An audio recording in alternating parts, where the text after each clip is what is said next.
Neodređeni i određeni član. 5. razred. L'article indéfini et l'article défini. 5e classe. Bonjour les enfants. Dobar dan, deco. Danas govorimo o članovima. To su one reči koje ste uočili da stalno stoje ispred imenica, a koje nismo nikada prevodili. Sada ćemo otkriti kada ih koristimo i koji su njihovi oblici. Važno je da zapamtite da su članovi reči koje stoje uz imenicu i na osnovu člana znamo da li je ta imenica muškog ili ženskog roda i da li je ona u jednini ili u množini. Članove nikada ne prevodimo jer oni čine celinu sa imenicom uz koju stoje. A kakvi članovi postoje? Postoji neodređeni član, na francuskom to je l'article indéfini, određeni član, l'article défini i sažeti član, l'article contracté. Na ovom času govorit ćemo o neodređenom i određenom članu, dok će sažeti član biti tema nekog od narednih časova.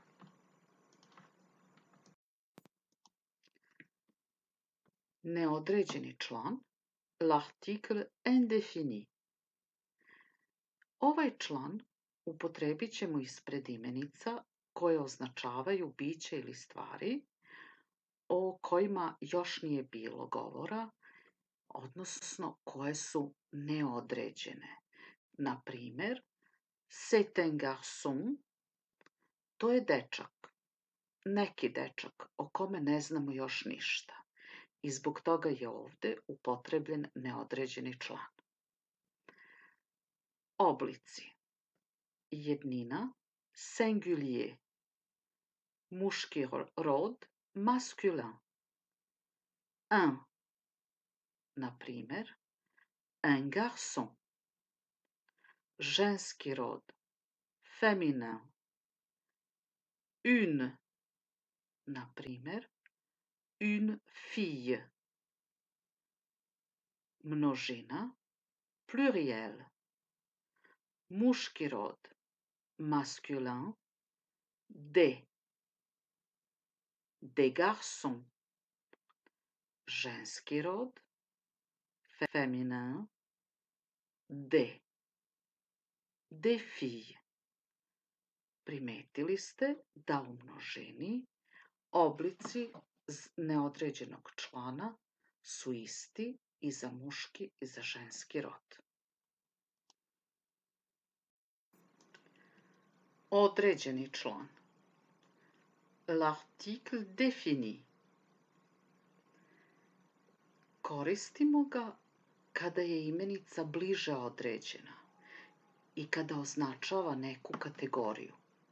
Na primer, la terre, zemlja, les femmes, žene, le cahier de Marie, Marijina sveska, le journal que tu lis, novine koje čitaš. Oblici su sledeći. Jednina, muški rod, l, na primer, le garçon. Ženski rod, la, na primer, la fille. Za oba roda, u jednini, ako imenica počinje samoglasnikom ili nemim aš, dolazi do skraćivanja i koristimo l sa apostrofom, l apostrof. Na primer, l'école. Množina, za oba roda, le. Na primer, muški rod, les garçons, ženski rod, les filles. Dakle, da razmislimo koji ćemo član upotrebiti u sledećim rečenicama. Prva rečenica. C'est, član koji treba upotrebiti, chien. Druga rečenica. C'est, član koji treba upotrebiti, chien de mon frère. Postupak je sljedeći. Prvi korak. Odrediti vrstu člana u svakoj rečenici. Drugi korak. Odrediti rod imenice kako bismo odredili rod člana koji stoji uz imenicu. Treći korak. Odrediti da li je imenica u jednini ili u množini kako bismo znali da li da koristimo oblike člana u jednini ili u množini. Tako, u prvoj rečenici biće neodređeni član jer o imenici pas, chien u ovoj rečenici ništa ne znamo. U drugoj rečenici uz imenicu chien pas stoji de mon frère, što određuje da taj pas, chien, pripada mom bratu. Dakle, ovdje ispred imenice chien stoji određeni član. A sada da odredimo rod ovih članova. Pas je u francuskom jeziku muškog roda. Dakle, koristit ćemo oblike muškog roda i neodređenog i određenog člana. Vodite računa o rodu imenica, jer se imenice u francuskom jeziku i našem maternjem jeziku razlikuju.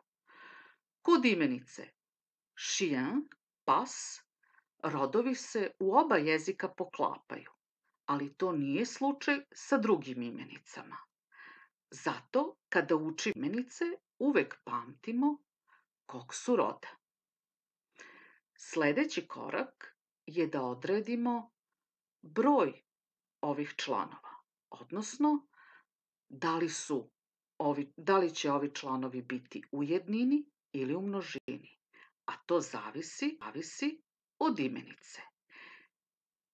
Imenica pas, kao što vidimo, chien, nema nastavak s za množinu imenica, a izraz koji nam prezentuje ovu imenicu chien, odnosno psa, taj izraz se, sadrži glagol être koji je u trećem licu jednine, što nam još dodatno ukazuje da je imenica koju predstavlja zapravo u jednini.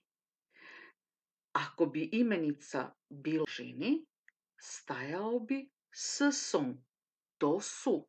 Na primjer, ce sont les chiens de Kevin.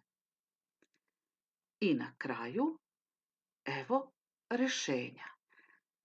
Prva rečenica, c'est un chien. Druga rečenica, c'est le chien de mon frère. Merci de votre attention. Hvala na pažnji. Bonne chance. Srećno.